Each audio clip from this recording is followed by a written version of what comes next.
Hello there, dear friends, and welcome once again to the Relaxed Fantasy Review. Today, we're continuing our series in the Brand New Player's Handbook, talking about the subclasses that we find within. We're talking about the Ranger now, that lovely class that so many people are bemoaned about in the brand new book. But this subclass we're talking about today is no slouch, the Fey Wanderer Ranger. Fey Wanderers are pretty much exactly what they sound like. They are rangers that pull their power and pull their theme from the Feywild. This is a very, very cool idea. Rangers are naturally nature people anyway, somewhere between rogue, druid, and fighter. And that lovely naturey power that they gain can come from all sorts of sources, but the Feywild is a match made in heaven. How does this subclass rather, stack up in the brand new player's handbook? We'll get into the details of that in just a moment. Before we do, though, I'd like to let you know Relaxed Fantasy Review has memberships. For just $1 a month, you can support me here on YouTube and get a couple benefits. First, you get a little badge next to your name in the comments, letting folks know you're a supporter. Also, you get early access to my videos. I upload videos Monday, Wednesday, and Friday, and I upload them a day early for members only. And finally, you get access to the VIP room in the community Discord. The channel has a Discord that's open for all to join for free. But if you are a member of the channel, you get to jump into the VIP room, talk directly to me about the channel, about D&D, whatever it is you'd like. If any of that sounds interesting to you, you can click the join button. It's just down there next to the subscribe button. And if it doesn't interest you, that's fine too. Just being here at all, watching the video, liking and subscribing to the channel are great ways to support me. So thank you for watching my content here on YouTube. So, level 3 Rangers choose their subclass, and straight away we've got all sorts of quality features. Firstly, Dreadful Strikes. This says that when you attack a creature, you do an extra d4 of psychic damage to it once per turn. The once per turn is very carefully worded to say that the creature gets it once per turn. This lends the Fey Wanderer to actually want to attack multiple creatures, because if you hit 2 different creatures with your extra attack or a bonus action attack, for example, they will all take the extra damage. It's psychic damage, and a d4 doesn't sound like a lot, but it builds up over time quickly. This goes up to a d6 at later levels. This is fine. It's not a bad little bonus to damage. It's not a lot, but like I said, once you get extra attack, it starts to stack up pretty quick. I give this 8 out of 10. You also get an expanded spell list. Oh yes, this ranger loves their wisdom and loves their spell casting. You get a myriad of great spells. You got Charm Person, Misty Step, Summon Fey, Dimension Door, and at the higher levels, Mislead. These are a solid list of spells. Nothing here is bad, and a lot of them are some of the best spells in the game. Dimension Door and Misty Step, this is a lot of teleportation. Very, very fun, and I give this whole list 9 out of 10. Finally, you get Otherworldly Glamour. This says that whenever you make a charisma check, so persuasion, deception, performance, intimidation, one of those, you get a bonus to the check equal to your wisdom modifier. This is interesting because rangers are relatively mad, as in multiple ability score dependent. You want a good strength or dex, depending on what kind of weapons you're using. You want a good wisdom for your magic, and you want a good constitution because you're a d10 character in medium armor most likely, so yeah. This right here says that you may actually want to invest in your charisma as well, because if you have a decent charisma bonus and a good wisdom bonus, you can stack them together and become the party face. This also gives you proficiency in deception, persuasion, or performance.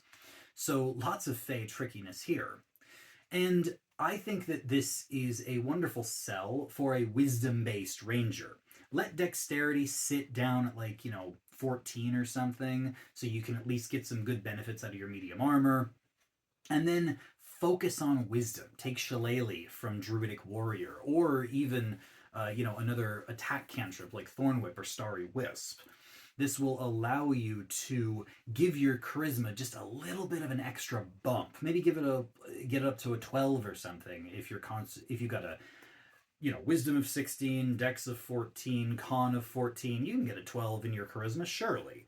This means that you're going to be keeping pace with the bards and the rogues who have expertise. Don't forget, as a ranger, you get expertise too.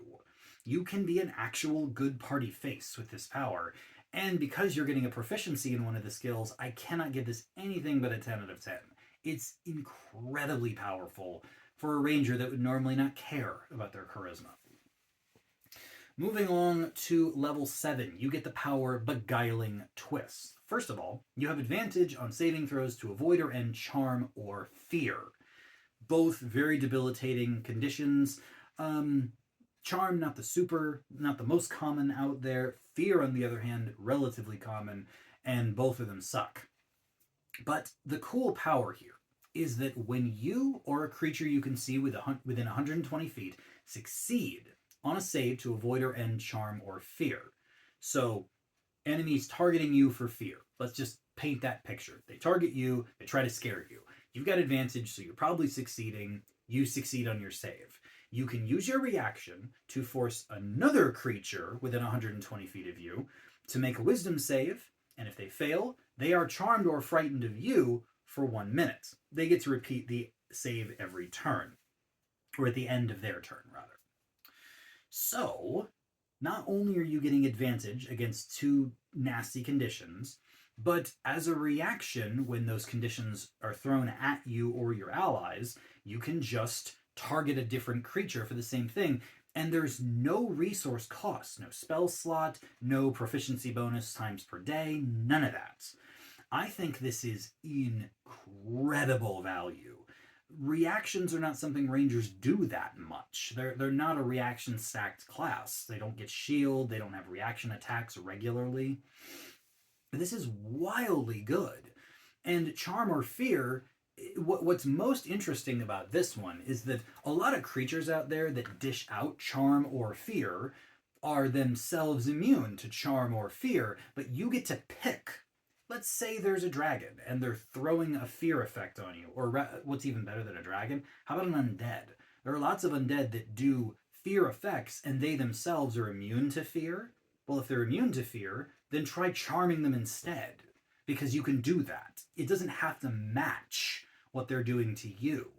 I love this feature. I think it's very, very strong. The advantage alone would be good, but this extra effect is nice and flavorful, and it's going to make for a lot of cool story moments. I'm giving it 10 out of 10. Then at level 11 comes Fey Reinforcements. You can cast Summon Fey without the material component, so that's nice. You can even cast it once per day without using a spell slot, also nice. It's a powerful summoning spell. And when you cast the spell, you can choose to modify it so that it doesn't take concentration. Summon Fey is normally a concentration summoning spell, lasts an hour.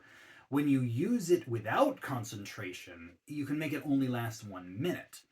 What's cool about this, though, means you can stack it. It still takes your action to cast, but in theory, you could have a summoned Fey with you that you're just, concentrating on while you're exploring a dungeon or a dangerous area. And then a combat starts off, your first action can be to use this power to summon another Fey that you don't concentrate on that lasts for the minute. Now you have 2 on the battlefield. And then after that, you can use your action for whatever you like, attacking, more spells, what have you. Anytime you take concentration out of a spell that normally takes it, you are really, really empowering yourself. And even here at level 11, having a pair of good summons on the field, or just one plus another concentration effect, Hunter's Mark, anyone? I don't know. Either way, I give this 10 out of 10. I love taking concentration away from summoning spells. It just makes my day to see these features. Finally, at level 15, you gain the Misty Wanderer power. You can cast Misty Step without expending a spell slot, Wisdom modifier times per day, so another reason to dedicate yourself to Wisdom as a Fey Wanderer. That would be, at this point in the game, probably 5 Misty Steps for free. And when you cast Misty Step, whether you're doing it for free or not, you can bring along a willing creature with you. This can be your summoned fae. This could be an ally. This could be an NPC, whoever. You just grab them and poof, you're gone 30 feet somewhere else that you can see, and they come with you. This is great battlefield maneuverability, and free Misty Step is just great. Misty Step never gets old. It breaks grapples, gets you out of traps, gets you away from things like Wall of Force. It gets you into battle, out of battle, into trouble, out of trouble. It's so good. And I have to give this 10 out of 10 as well. If it was just the free castings, then I'd probably say it was good, not great. But bringing people with you makes it 10 out of 10 in my book. And yeah, that really is the story of the Fey Wanderer. You're just getting banger after banger after banger feature. The worst feature, in my opinion, is that extra damage. And heck, once you have extra attack, 2d4 extra damage is 2d4 extra damage every turn without fail, as long as you're hitting different creatures anyway. I guess it would be 2d6 later on. Anywho, the idea that you've got all these cool powers, whether it's charisma-based stuff, whether it's swinging charm and fear back at your enemies, casting without concentration, free Misty Step, I give this whole subclass 10 out of 10. It's thematic, it's powerful, it's very fun. It's the only ranger I've ever heard of who could potentially be a party face. It's one of my favorite subclasses in the whole book, and I would love to see this played at my table. 10 out of 10. This has been the Relaxed Fantasy Review. If you enjoyed the video, please like and subscribe down below. Have a look for the join button down there, and keep your eyes peeled for more subclass reviews coming down the line soon. Have a good one, my friends.